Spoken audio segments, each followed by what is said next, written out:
Hello everybody, Kirk here with Space Pickle Designs, and today I have a Michael's haul. Okay, I don't normally buy from the big shops around here, but I really did need a few things and I wanted to get it quickly, so I put in an online order and picked it up, and it came in this like pretty nice little bag here. So if you'd like to see what I got, then just keep on watching. So y'all, most of this stuff is polymer clay related. There are a couple strands of beads in here, but it's mostly polymer clay because I've got my setup going again. I've already started doing some canes. If you can see some of these like bullseye canes. And so, you got to get your cane stash built back up. I wasn't able to travel with any liquids when I packed up my house from Alaska, so I'm replacing some of those liquids I no longer have, okay? So, speaking of liquids, which sounds just really gross now I'm saying it that way, I did get oven bake clay adhesive, which is a liquid. We've got satin glaze. We've got liquid clay in white. We have liquid clay in black. Let's see, liquid clay in clear. And I love the liquid clays, you guys. If you haven't played with them, they're really, really fun. I got pearl. And then I got some softener. And I think that might be all of the liquids. Sounds like I'm at a crime scene or something. We also got this one. This one's translucent amber. Okay. And so I think that's it for the liquids. But if you haven't used liquids before, they're so super fun. They make really cool filigrees. And so by filigrees, I do have a couple molds of my own, but I did pick up some that were also on sale, and this is kind of what I'm talking about.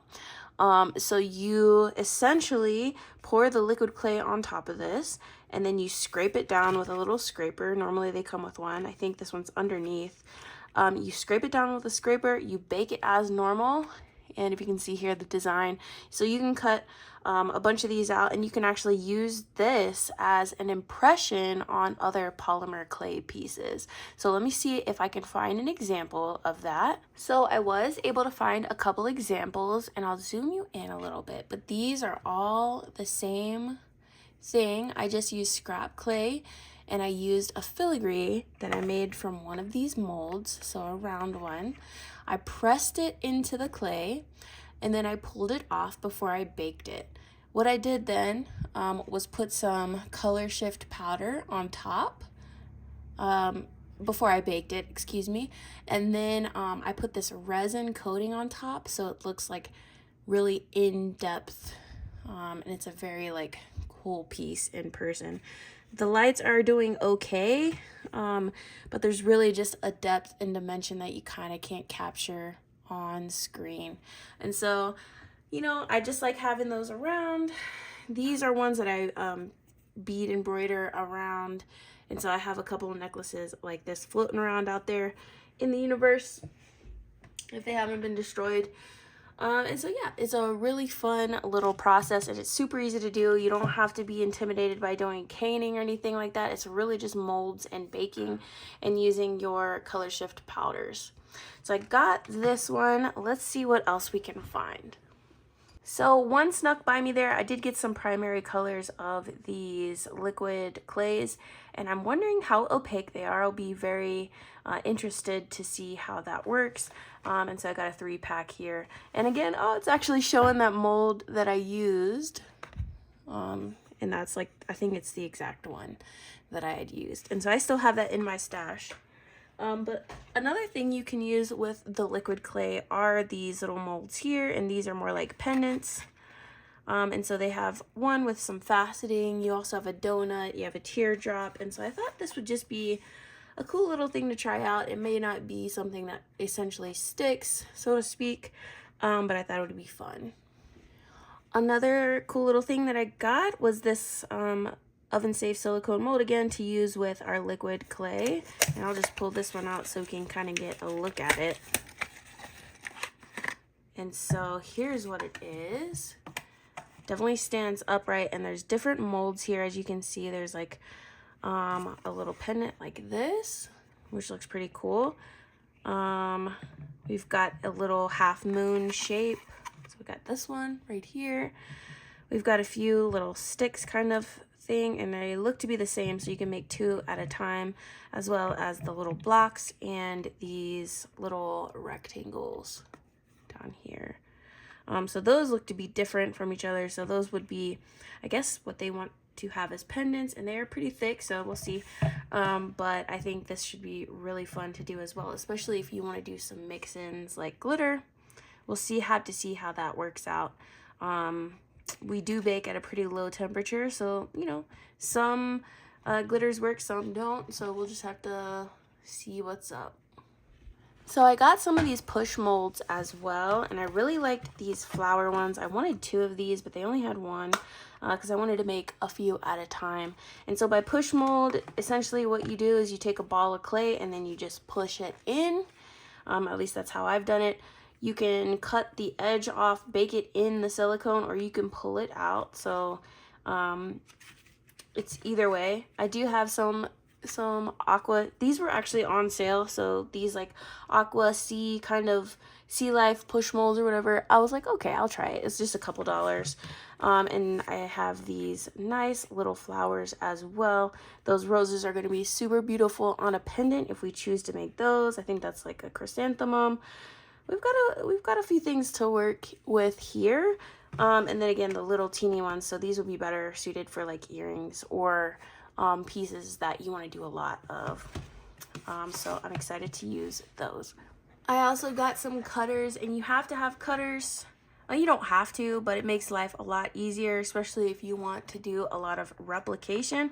Now these are pretty universal, so there's not a lot of individuality here, but if you do caning, you can make it your own. And if you like cutters like this, then you can go on to your favorite like small business websites and get some more.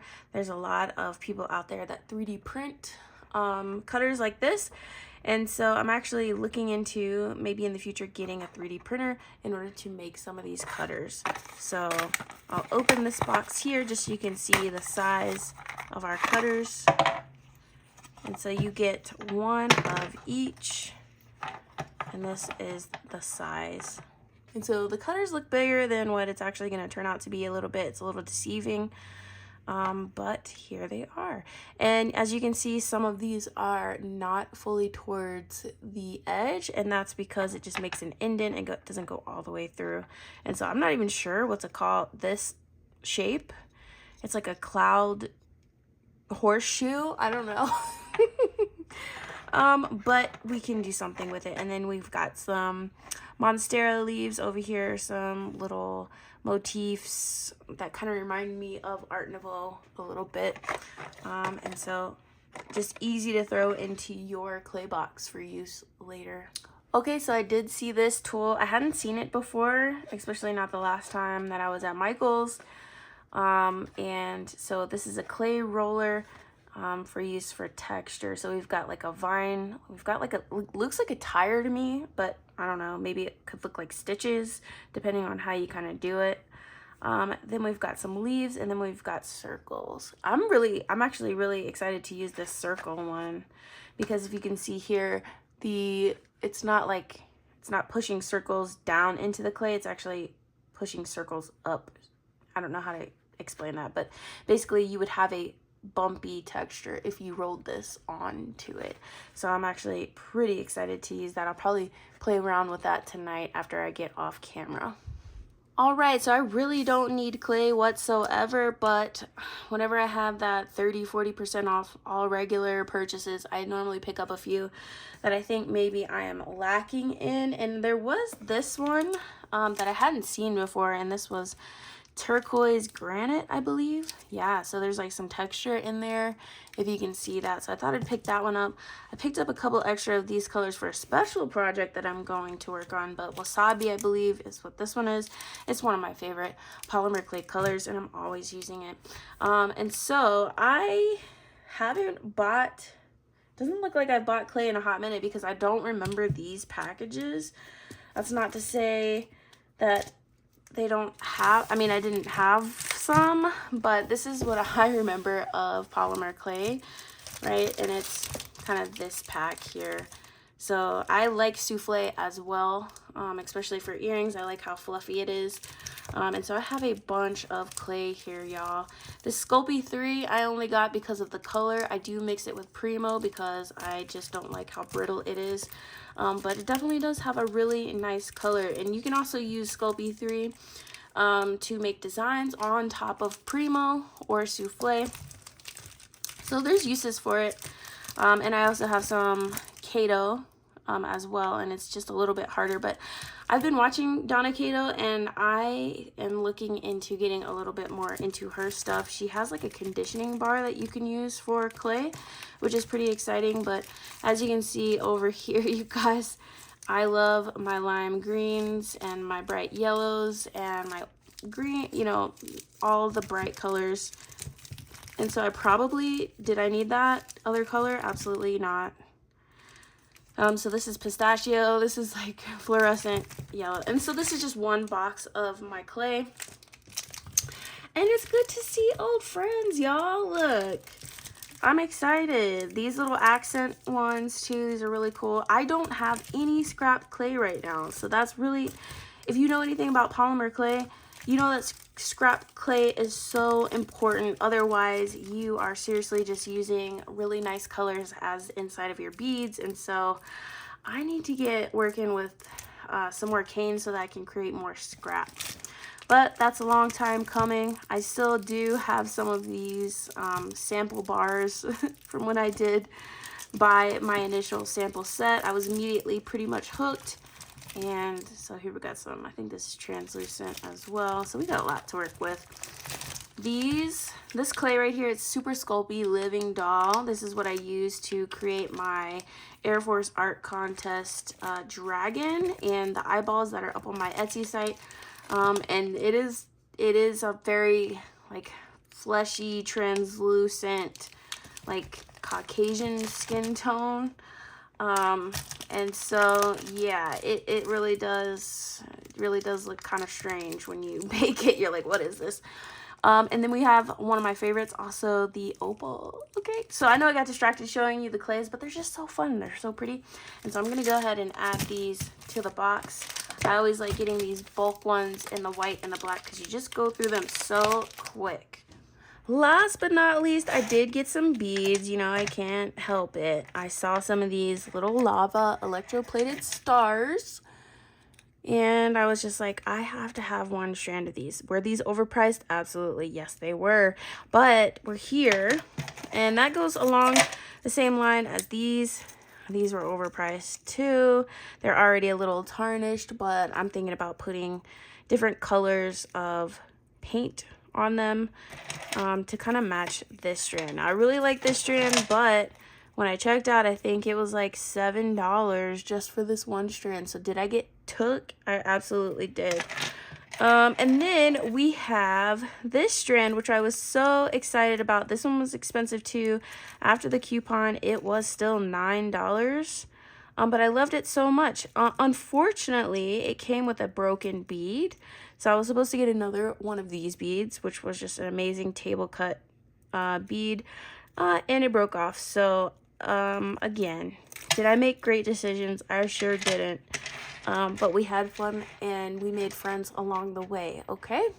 Okay, everybody, so here is my Michaels haul, and the total came to $172.47. That's tough. That's tough to swallow. First of all, because I got carried away, as we do, right? And I probably didn't need those beads, not at all. But, you know, impulse got the best of me. I did need all of these liquids, so it's tough, man. But I will say that had I not had to throw my liquid clays away prior to coming down here, I would have still had liquid clay. So these things last a long time. I mean, I've never seen polymer clay expire. And the molds, obviously, you can use for multiple different crafts. And so is it a good investment? I think so. I think over time, you know, my lifetime, that I'll probably make this back, I hope. And so anyways, we're gonna have fun with it regardless of how much it costs. But do you think that this haul was worth it? $172.47. Do you think that it was worth it, or do you think, you know, maybe I got taken, or, you know, whatever? Or are you in the camp like, you know what, treat yourself, right? So let me know down in the comments below if this was a good deal or not, and I will see you down there. I'm gonna be working on some polymer clay stuff soon. I know it's not everybody's favorite, but I want to do some beginner friendly stuff for the channel, and just to, you know, expose you to a new craft, or, you know, rabbit hole to go down through into, you know, a new craft that we need to spend money on, because we don't have enough to do already with the things that we have, right? I'm just kidding. I'm just making jokes, okay? Anyways, I hope you guys are staying safe and well, and I will see you in the next one. Bye-bye.